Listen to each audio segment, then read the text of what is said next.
Maligayang pagbabalik mga pre. Robert Dadal, iyan ang isa sa mga pag-uusapan natin sa video na ito at bakit siya nagte-trending ngayon sa mga social media site, lalong-lalo na sa Facebook.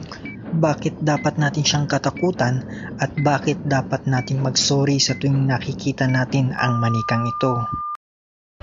Alam nyo, marami at iba't iba ang version ng buhay ni Robert.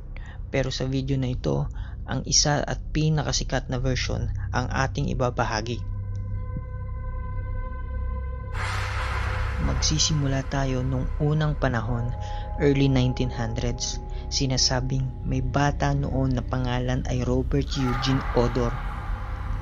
Masayahing bata si Robert, ngunit ang napapansin ng kanyang magulang ay hindi ito nakikihalubilo sa iba. Madalas siyang naglalaro at tumatakbo ng mag-isa. Isang araw, isa sa mga trabahador ng kanyang magulang ang nagbigay sa kanya ng isang manika. Ayon sa pag-iimbestiga, ang manikang ito ay gawa ng isang kumpanya na nagngangalang Steve at ang nakakapagtaka, iilan lang na ganitong manika ang ginawa ng kumpanya, kumbaga limited edition lang.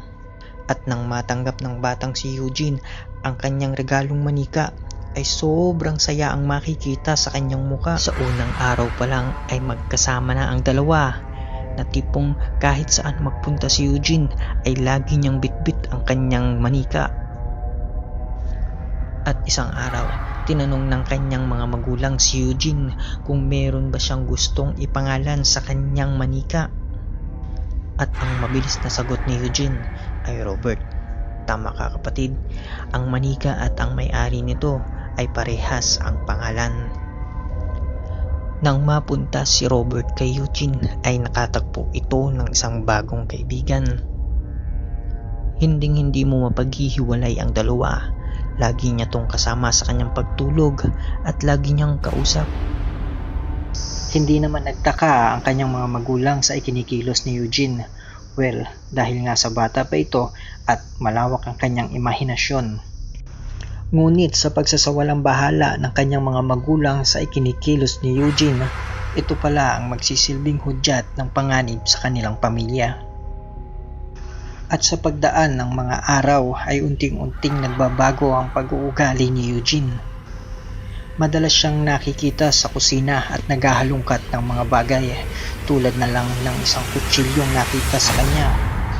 Pagbubukas ng rep at pagkakalat, hindi na nagdalawang isip ang mga magulang ni Eugene para kausapin siya at tanungin kung bakit niya ginagawa ang mga ito. At ang naging tugon lamang ni Eugene ay si Robert. Si Robert po. Si Robert ang nag-uutos daw sa kanya para gawin ang mga bagay na iyon. Ngunit hindi nga naniwala ang kanyang mga magulang dahil nga sa bata pa si Eugene, dinisiplina na lang nila ito, pinangaralan kung ano ang tama at mali.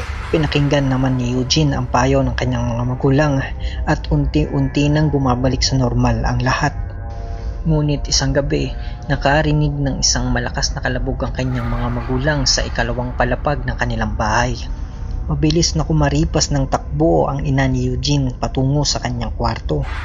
At pagbukas ng pinto, nakita niya ang nagkalat na gamit, nakatumbang aparador at ang kanyang higaan na wala na sa pwesto. At doon nadatnan niya si Eugene sa sulok ng kanyang kwarto, nakaupo, umiiyak at takot na takot. Samantalang ang manikang si Robert ay nakaupo sa gitnang bahagi ng kanyang kama.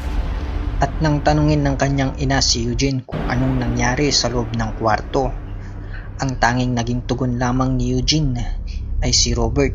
Si Robert po. Kinabukasan ay inilipat nila sa itaas na bahagi ng kanilang bahay ang manikang si Robert. Ngunit hindi natigil at patuloy pa rin ang mga kakaibang nangyayari sa loob ng kanilang bahay. Sa tuwing magkakaroon nga sila ng bisita ay laging nagtatanong na kung mayroon bang bata sa itaas ng kanilang bahay dahil di umano ay mayroon silang naririnig na mga yabag at pagtawa ng bata.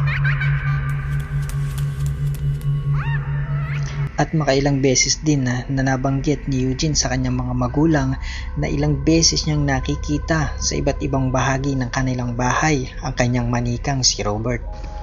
Ngunit hanggang sa mga oras na yon ay hindi pa rin naniniwala ang kanyang mga magulang sa kanyang mga nakikita.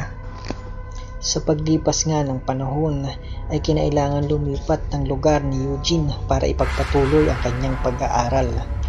Ilang taon na din ang lumipas pero paminsan-minsan ay nagagawa pa rin niyang bumisita sa kanilang bahay. At noong 1974, si Eugene Otto ay pumanaw na at mayroon ng bagong pamilyang nagmamay-ari sa kanilang bahay sa Eaton Street. At ang 10 taong gulang nilang anak na babae ay hindi sinasadyang nakita ang manikang si Robert sa taas na bahagi ng kanilang bahay. At ilang beses ngang nakaranas ng mga kakaibang bagay ang batang babae sa manikang si Robert.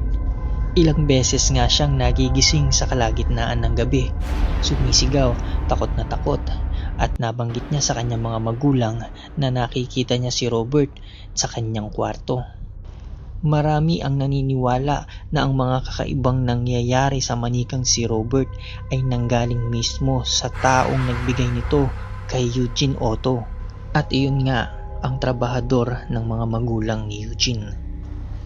Ang babaeng ito ay di umano'y pinapagalitan, pinagmamalupitan at sinasaktan, na pinaniniwalaang isinumpa niya ang manikang si Robert gamit ang tinatawag nilang voodoo at black magic. Marahil ito nga ang dahilan kung bakit may mga misteryoso at nakakatakot na karanasan ang mga taong nakakasalamuha ng manikang si Robert. Ngunit marami ring nagtatanong kung bakit patuloy pa rin ang sumpa sa manikang si Robert gayong patay na ang mga taong may kinalaman sa manikang ito. At walang may alam kung kailan at paano matatapos ang sumpang ito. Lalo na sa mga taong bumibisita sa kanya sa museo kung saan makikita ang manikang. Marami ang nagsasabi na sa tuwing magpapapicture sila sa manikang si Robert ay kung ano-anong aberya ang nangyayari sa kanilang kamera. At muli lang nilang magagamit ng maayos ang kanilang mga kamera kapag wala na sila sa loob ng museo.